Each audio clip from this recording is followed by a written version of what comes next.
Luciferian New World Order is in the process of establishing a communistic socialistic one world government. In addition to this new socialistic world government, it will also establish a new religion. This new religion will embrace all the world's religions, but will in fact promote Lucifer as the true God. Those who do not worship the beast spoken of in Revelation and do not accept the mark of the beast will be cut off from society and terminated. Talking about the New World Order and the new one world religion that goes along with it, I want to introduce you to a place called Astana in Kazakhstan. Astana is described as the New World Order's great city, and I'm reading from this website which says, Astana is the capital city of Kazakhstan with an official estimated population of nearly 700,000 people as of March 1st, 2010. Astana is the first large capital being built in the 21st century.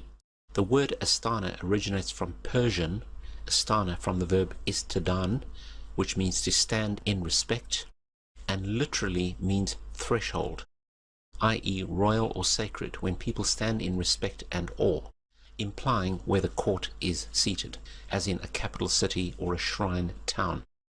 What this really means is that Astana is being built as a shrine to the New World Order. Now, we want to have a look at what this means and the symbolism surrounding this, as well as the religious aspects or the religious dimensions to it. The city has been described as a futuristic occult capital being built in a remote and deserted area of the Asian steppes. The city also depicts many instances of sun worship, making one believe that the city is a celebration of the religion. So let's have a look at some of the photographs of the New World Order capital. Now this imagery here, these two pillars that we see, let's see what the website says about these two pillars. It says, this layout is present in a majority of important cities, including Washington, D.C. and Paris. The two golden pillars are believed to represent Masonic symbolism, specifically the two pillars of Masonry, Boaz and Jachin. These pillars are featured in all Masonic lodge rooms. Boaz and Jachin were two copper, brass or bronze pillars which stood in the porch of Solomon's temple, the first temple in Jerusalem. Okay, so we see Masonic imagery. Here we can see that the main building, which is sort of the presidential palace, is built along the same lines as Washington, D.C. Now, of course, we know that Washington, D.C. was built totally along occult lines. And we see another view here of the presidential palace. Here we can see what is called the Tree of Life. At the back here, we'll see later that there's a meeting room right at the top here where the world's religions are being united. There's an eagle up there which symbolizes power. We're seeing basically a New World Order, New Age city being built. Okay, so let's carry on. Going inside, we see this globe signed by representatives from 17 religious denominations, and this represents uniting all religions together under the New World Order. Very, very, very, very significant. Okay, so we see a clear plan that part of the New World Order is to unite the world's religions without a shadow of doubt. Now, this pyramid is dedicated to the renunciation of violence and to bring together the world's religions.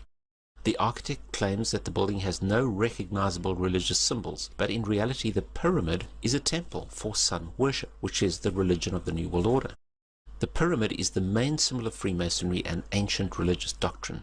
Today's elite use these pyramids as symbols of power throughout the world. Las Vegas and Dubai contain similar structures, as do many other cities in the world. Here we have the apex of the pyramid, and this is what we're going to see inside. So the apex is round and covered with sunlight. Images of white doves are embedded in the windows. This is obviously to do with world peace, representing also the unification of world governments and religions in this round circular shape, and the New World Order. So the apex, which is at the top of the pyramid, is the ultimate representation of illumination, which is the spiritual evolution of humanity into this new golden age or era of Aquarius, as we've seen before. Inside we see this meeting room, and we see the sun imagery and eye right in the center of this room. I mean, it couldn't be more clear. This is pure Luciferian worship right here. This is Lucifer being worshipped.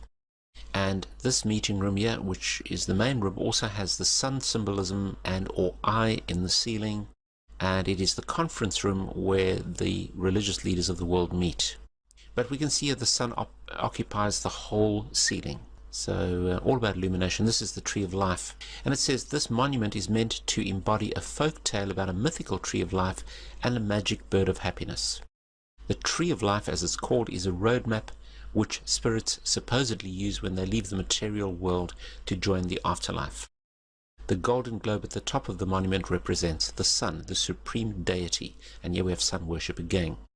Now inside the gold globe, which is right at the top of that construction there, we have this very strange looking symbol. And it's a gold triangle which represents the president's handprint in the center, the president of this country. But there's something obviously much more mystical here. I believe this has to do with Satan, who the Bible says is the master of this world, or the prince of this world. This person says that the global elites scatter their symbols and doctrines all over the world, and of course the general population fail to recognize what's going on. So, this could signify Satan's mark on the world, or his thumbprint or handprint, making it an impression into this triangle. He's stamping his authority. Ultimately, this is right at the top of this tree of life. So, once again, we have the shrine to Luciferianism, to illumination, that Satan is in fact the light bearer and the bringer of light to humanity and spiritual life to humanity. Here we have a helix shape.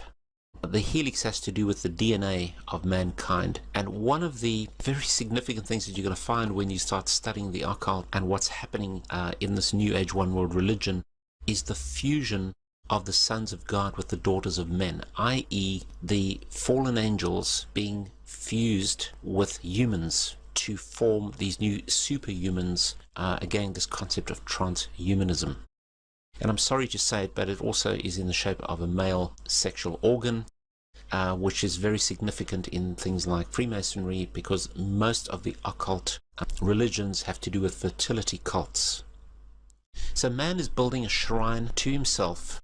Lucifer is being glorified as the god of this world.